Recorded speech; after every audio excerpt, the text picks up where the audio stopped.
5 kitab kuno yang menjadi bukti bahwa Nusantara hebat di masa lalu. 1.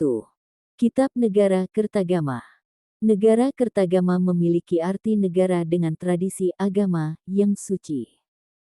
Kitab ini pertama kali ditemukan di tahun 1894 di Istana Raja Lombok.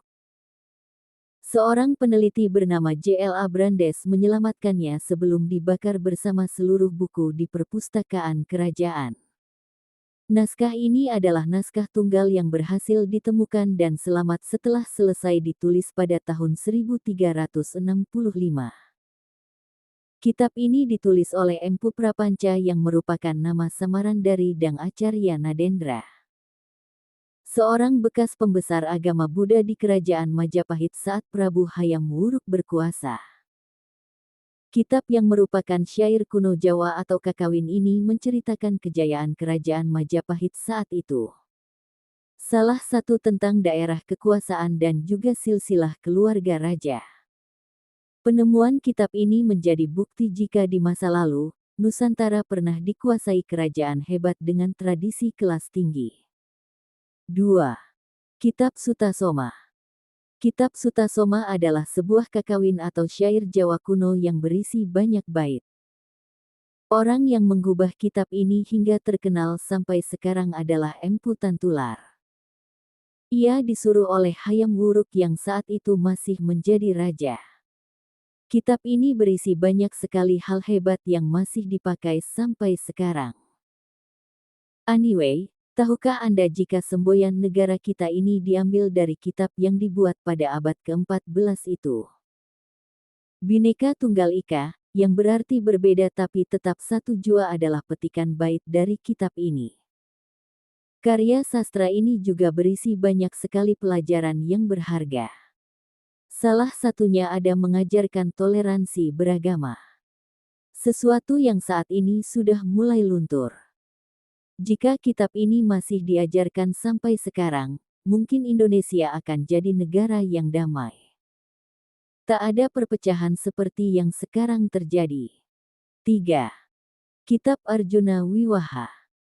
Arjuna Wiwaha adalah sebuah karya sastra kuno yang dibuat dan digubah pertama kali pada abad ke-11 Masehi.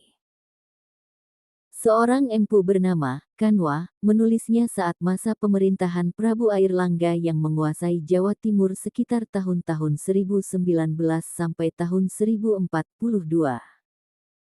Sastra ini menjadi pusaka berharga karena menjadi bukti peradaban manusia zaman dahulu yang ternyata sudah maju. Bahkan mengenal baca tulis meski hanya kalangan tertentu saja. Kitab Arjuna Wiwaha. Kitab yang lagi-lagi berupa kakawin ini berisi syair mengenai perjuangan Arjuna, sebuah tokoh pewayangan yang sangat hebat. Dikisahkan Arjuna sedang bertapa di Gunung Mahameru. Dewa mengujinya dengan mengirim 7 bidadari yang sangat cantik. Bidadari itu disuruh menggodanya, namun Arjuna lulus godaan. Akhirnya Arjuna disuruh melawan raksasa yang mengamuk di kayangan. Karena berhasil ia boleh mengawini 7 bidadari yang menggodanya tadi. 4. Serat Centini, atau dengan nama lain Suluk Tembang Raras adalah sebuah karya sastra terbesar dalam kasusastran Jawa Baru. Di dalam kitab ini banyak sekali tersimpan tradisi, ilmu pengetahuan, dan banyak hal yang saat itu dikhawatirkan akan punah. Adalah Pakubuwana kelima yang memiliki ide menghimpun segala budaya dan tradisi dari Jawa ini menjadi sebuah serat yang berisi tetembangan. Serat Centini. Diperkirakan serat ini dikerjakan pada pertengahan abad ke-18 hingga awal abad ke-19. Pakubuwana kelima dibantu 3 orang pujangga istana merangkum semua hal agar tidak punah. Pujangga kerajaan ini disuruh berkelana dan menuliskan semuanya yang berkaitan dengan kebudayaan dan juga tradisi lokal. Saat ini Serat Centini telah digubah dan dibuat versi modern oleh beberapa orang. Bahkan ada yang membuatnya dalam versi novel trilogi agar mudah dicerna. 5. La Galigo. Lagaligo adalah karya sastra paling panjang di dunia saat ini. Berisi sekitar 6.000 halaman, dan 300.000 baris teks membuat Lagaligo saat dikagumi di dunia. Karya ini dibuat sekitar abad ke-13 dan ke-15 Masehi oleh bangsa Bugis kuno. Huruf yang digunakan dalam Lagaligo masih menggunakan huruf Lontara kuno yang tak semua orang bisa membacanya. Lagaligo berisi banyak sekali sajak tentang penciptaan manusia. Selain itu juga cerita mitos hebat yang kadang masih diceritakan turun-temurun.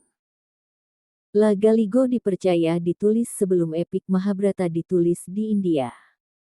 Saat ini sebagian besar manuskrip asli dari Lagaligo terselamatkan dan tersimpan rapi di Museum Leiden, Belanda. Dari 5 kitab kuno karya sastra di atas, menunjukkan jika bangsa kita sangatlah hebat di masa lalu.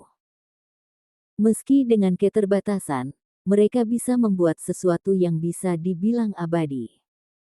Semoga generasi muda sekarang tidak lupa siapa leluhurnya. Bisa melanjutkan kehebatan Nusantara.